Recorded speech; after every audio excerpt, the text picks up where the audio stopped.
రిమాండ్కు తరలించి మళ్ళా 18వ తారీఖున నేను ఆనరబుల్ కోర్టు వారి ఆదేశాలతో నేను రిలీజ్ అవటం జరిగింది. ప్రధానంగా ఈ పత్రికా సమావేశాన్ని ఏర్పాటు చేయడానికి గల కారణం ఏమిటంటే, మొత్తం వర్షం జరిగిన వాస్తవాలన్నిటినీ కూడా ట్రాన్స్పరెంట్గా నా గొంతుతో రాష్ట్ర ప్రజానీకానికి వినిపించాలనే ఆవేదనతో నేను ఈ మీడియా సమావేశాన్ని ఏర్పాటు చేయడం జరిగింది. ఈ 18 రోజులు నాకు మాట్లాడే అవకాశం లేదు జ్యుడిషియల్ రిమాండ్లో ఉండటం వల్ల. అయినా నా కుటుంబ సభ్యులు, నా కూతుళ్ళు, నా కూతురు సాధ్యమైనంత వరకు ప్రతి విషయాన్ని కూడా ప్రజలకు ఎక్స్ప్లెయిన్ చేసేటటువంటి కార్యక్రమం చేశారు.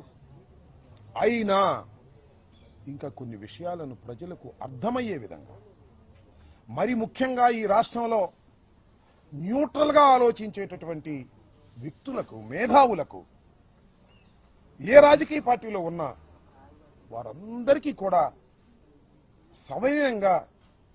సవినయంగా సబ్మిట్ చేసుకుందామనేటువంటి ఉద్దేశంతో నేను రాజమండ్రిలో రిలీజ్ అయిన తర్వాత కొన్ని విషయాలు మాత్రమే మాట్లాడి, ఈ సంఘటనా స్థలంలోనే అన్ని విషయాలను మాట్లాడనే ఉద్దేశంతో మొన్న నుంచి ఈ రోజుకి వాయిదా వేసుకున్నాను. ఏం జరిగింది? నేను తెలుగుదేశం పార్టీ వారు ఒక ఫ్లెక్సీ కట్టారు, మీ అందరూ చూశారు. ఆ ఫ్లెక్సీ దగ్గరికి వెళ్ళి, ఇలా ఫ్లెక్సీ కట్టడం తప్పు, మంచి సాంప్రదాయం కాదు, ఈ ఫ్లెక్సీని మీరు తీసేయండి, తీసేయకపోతే నేను తీసేస్తాను అని ఫ్లెక్సీ దగ్గరికి వెళ్ళి మీడియా మిత్రులందరినీ పిలిచి చెప్పాను. ఇది చెడు సాంప్రదాయమా? అప్పుడు ఎవరు లేరు. నేను చించేస్తే అడిగేవాడు లేడు.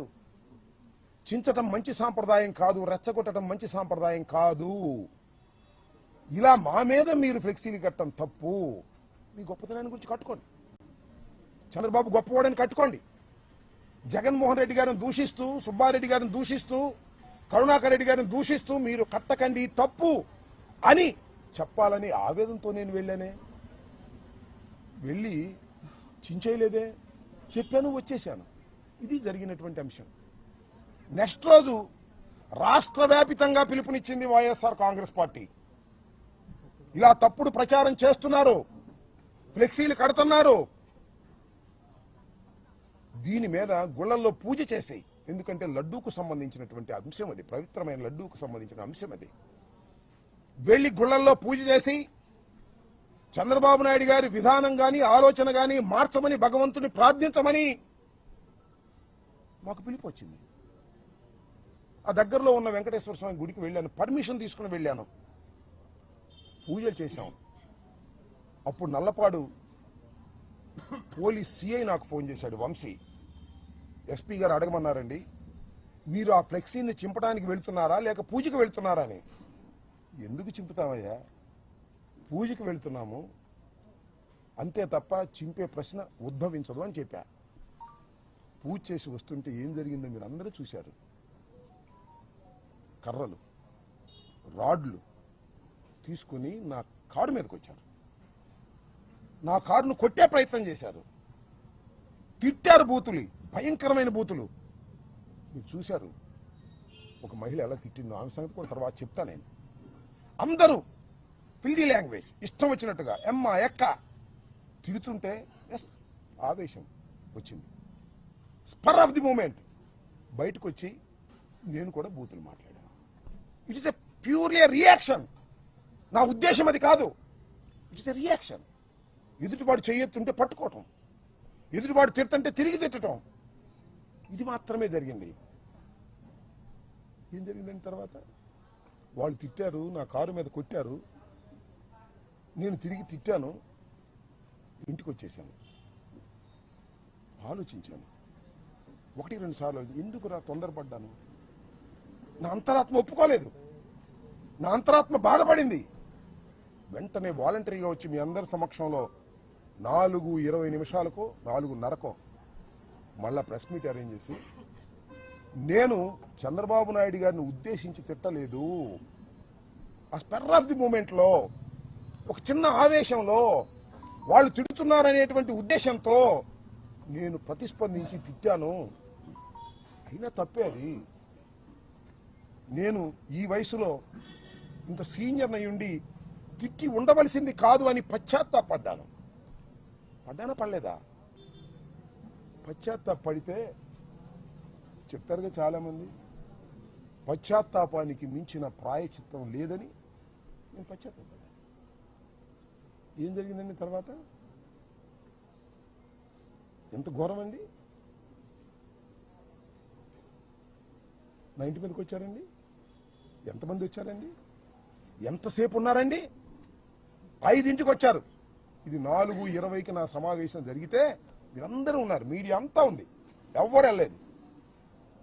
5ంటికి వచ్చారు. ఎప్పుడు దాకా ఉన్నారండి? రాత్రి 12 దాటేంతవరకే ఉన్నారు. ఇక్కడే బ్యాచ్లుగా వస్తున్నారు. పెదకూరపాడు వాళ్ళు వస్తారు, వినుకొండ వాళ్ళు వస్తారు, సత్తెనపల్లి వాళ్ళు వస్తారు, భాష్యం స్టూడెంట్స్ వస్తారు, విధ్వంసం చేస్తారు. గదిలో ఉన్నాను.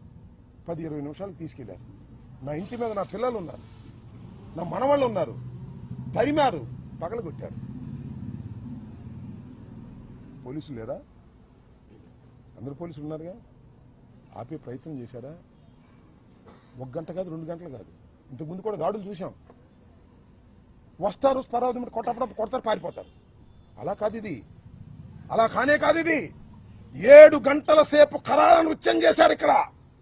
ఎవరి మద్దతుతో చేశారు? ఇక్కడ పోలీసుల మద్దతుతో చేశారు. రక్షించవలసిన వాళ్ళు పోలీసులు, హింసాత్మక సంఘటనలు చేస్తున్న వాళ్ళు తెలుగుదేశం గూండాలు. పోలీసు గూండాలు ఏకమైపోయారే, ఎక్కడ చూశారా? ఇప్పుడన్నా విన్నారా? పోలీసులు గూండాలు ఏకమైపోయి అతి దారుణంగా పగలగొట్టే కార్యక్రమం చేశారు, కొట్టే కార్యక్రమం చేశారు. ఈ ధర్మమైన ప్రజాస్వామ్యంలో నేను అడుగుతా ఉన్నా, రాష్ట్ర ప్రజానీకాన్ని అడుగుతా ఉన్నా, సుఖంగా జీవించాలని కోరుకునేటటువంటి పౌరులను అడుగుతా ఉన్నా. సిఐలు పర్యవేక్షణ. ఎందుకంటే ఇక్కడికి వచ్చిన వాళ్ళ మీద మళ్ళీ ఎదురుదాడి చేస్తారేమో వైఎస్ఆర్ కాంగ్రెస్ పార్టీ వాళ్ళని. బయటే వాళ్ళని కొట్టి పంపించారు, నన్ను చూడటానికి వచ్చేవాడిని. మీకు చిత్రం చెప్పనా? ఒక సిఐ గంగా వెంకటేశ్వర్లు లోపలికి వచ్చాడు, వీళ్ళందరినీ తీసుకొచ్చాడు. సార్ పారిపోండి, పోలీసు చెప్తున్నాడు పారిపోండి అని. మేము రక్షణ కల్పించలేం, పారిపోండి అంటున్నాడు. ఈ గోడ దిగి పారిపోండి అన్నాడు. మిస్టర్ గంగా వెంకటేశ్వర్లు, అంతా నువ్వే దాడి చేయించుతున్నావు, పారిపోవటం కంటే చచ్చిపోవటం మేలు, పారిపోను అని చెప్పా. ఇలాంటి సంఘటన ఇప్పుడన్నా విన్నారా మీరు చరిత్రలో? సినిమాల్లో అయినా చూశారా? ఎంత దారుణం అండి ఇది.